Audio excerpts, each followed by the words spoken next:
On the 14th of August 2024, the privately owned and operated yacht Bayesian sailed from the port of Milazzo for a short excursion around the Aeolian Islands and the north coast of Sicily. There were 12 guests and 10 crew on board. The intention was to disembark the guests on the 19th of August before proceeding to Naples for a period of maintenance. On the 18th of August, the Bayesian was anchored at Cefalu on the north coast of Sicily. With the winds increasing, it was decided to motor towards Porticello, 25 nautical miles away to the west, to anchor for the night.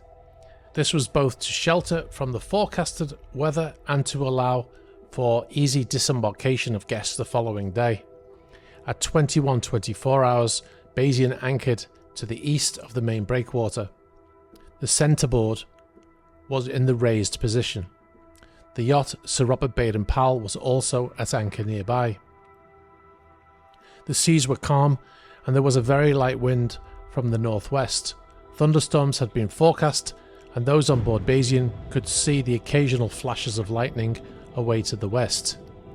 Bayesian's skipper left instructions to be woken by the overnight watchkeepers, deckhands DH1 and DH2, if the wind speed increased above 20 knots or if there were signs that Bayesian was dragging anchor. Having checked the latest weather forecast, the skipper then went to bed. At midnight 30 hours, the last guest had retired, leaving deckhand 1 and the evening steward 1 on duty. At 0100 hours, DH2 deckhand 2 took over the watch from DH1. The wind at this time was noted as being no more than 8 knots. There were no signs of Bayesian dragging anchor. At 0300 hours, deckhand 2 noted the wind as being at 8 knots from the west, but thought that the thunderclouds and lightning seemed to be getting closer. At about 0330 hours, 2 of the guests, G1 and G2, guest 1 and guest 2, awoke but remained resting in their cabin. At approximately 0355 hours, deckhand 2 videoed the advancing storm and posted it to his social media feed. Deckhand 2 then went onto the deck and closed the forward hatches and cockpit windows to protect Bayesian's interior from the rain that had started. Deckhand 2 noted that the wind had picked up to 30 knots and was broad on the port bow. Bayesian was now listing to starboard and deckhand 2 thought the vessel was dragging its anchor.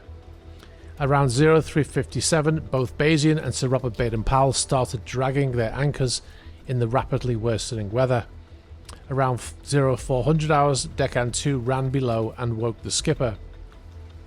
Together they returned to the flying bridge. At about the same time, the chief engineer woke up. Having experienced bad weather at anchor before, the chief engineer got up and walked to the engine room to prepare the vessel for manoeuvring. After making sure that all 3 generators were running, the chief engineer then went to the wheelhouse to start the steering pumps and hydraulic pumps for the controllable pitch propeller. The chief officer, chief steward, chef and stewards had all been woken by the yacht's change in motion. They dressed and made their way to the crew accommodation.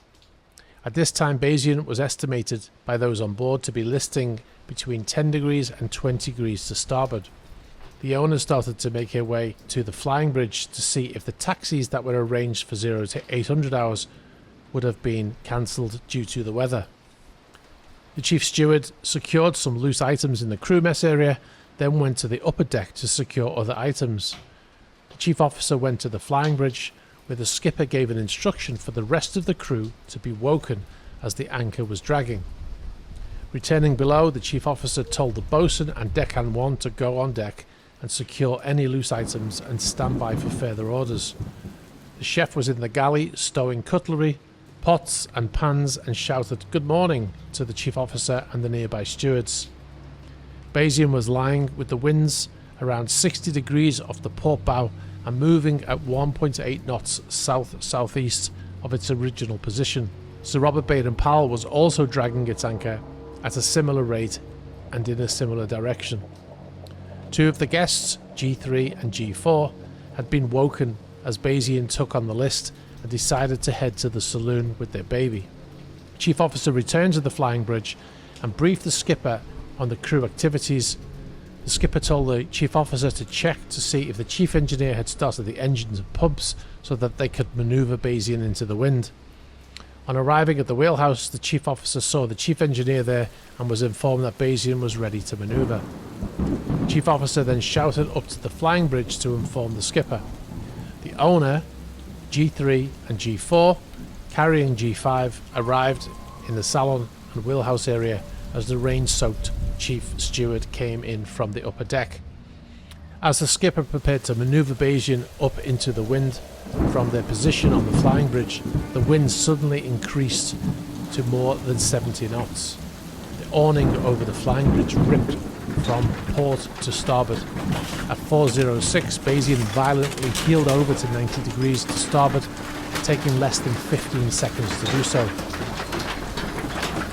People, furniture and loose items fell across the deck. Generators shut down immediately and battery-supplied emergency lighting came on. The skipper, G4, the owner, the bosun and steward 2 were all injured, either by falling or by things falling on them. Deckhand 2 had been thrown into the sea from his position by the helm on the flying bridge. In their cabin, G1 and G2 used the furniture drawers as an improvised ladder to exit the space, escaping along the internal walls of the central alleyway and climbing out onto the salon area. Steward 1 and Deckhand 1 climbed up the walls of the forward staircase, exiting from the crew mess area into the wheelhouse. There was no indication of flooding inside Bayesian until water came in over the starboard rails and within seconds entered the internal spaces down the stairwells. The chief engineer managed to exit through the port forward wheelhouse door.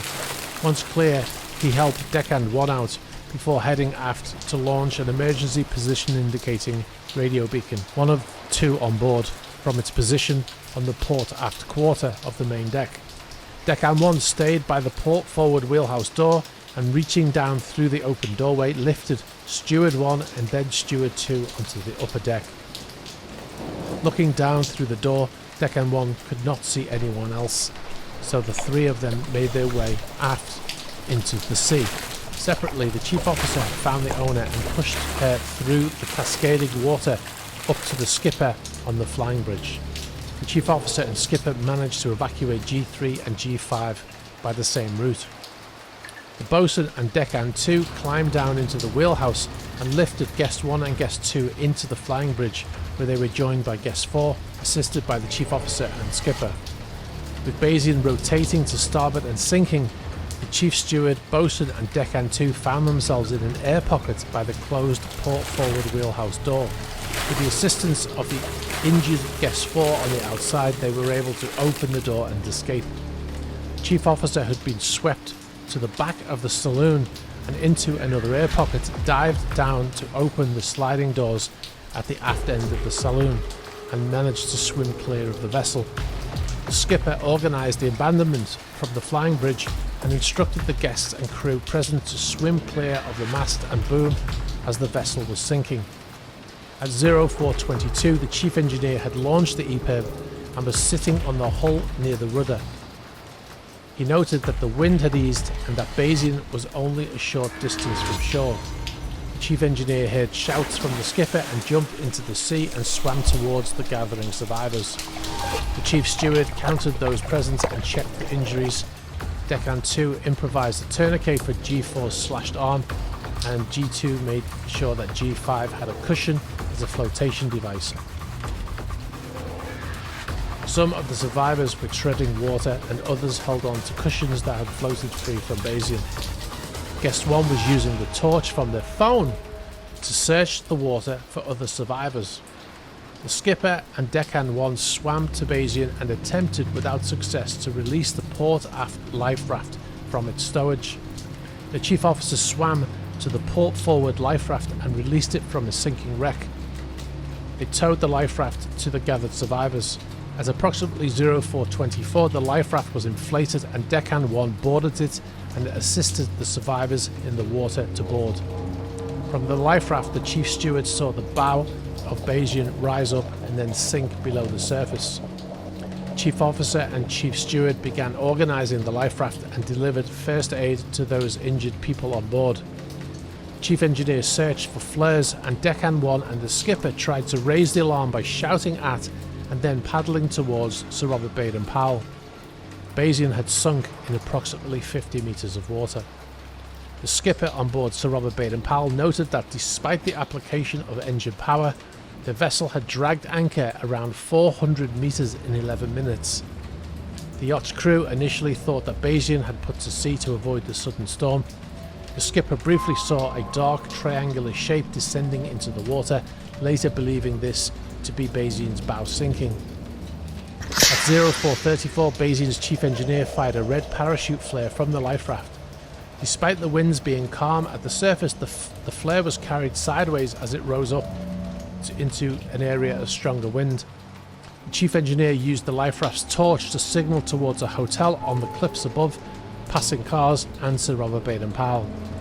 At 0443, the chief engineer fired a second parachute flare that was seen by the crew of Sir Robert Baden-Powell. Responding to the flare, the skipper of Sir Robert Baden-Powell dispatched his tender towards the visible lights of the EPIRB and life raft. On arrival, the tender's crew transferred the life raft's occupants on board. At 0453, the tender returned to Sir Robert Baden-Powell. A brief search was made of the accident site to check for other survivors. At 0456, tender from Sir Robert Baden-Powell returned to the scene with Bayesian's chief engineer on board to search for other survivors. After approximately 20 minutes, the tender returned to Sir Robert Baden-Powell, and Bayesian's skipper joined the crew on the tender to continue the search.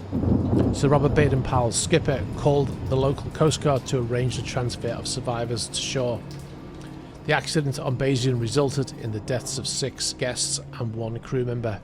All of the bodies were subsequently recovered by local authorities.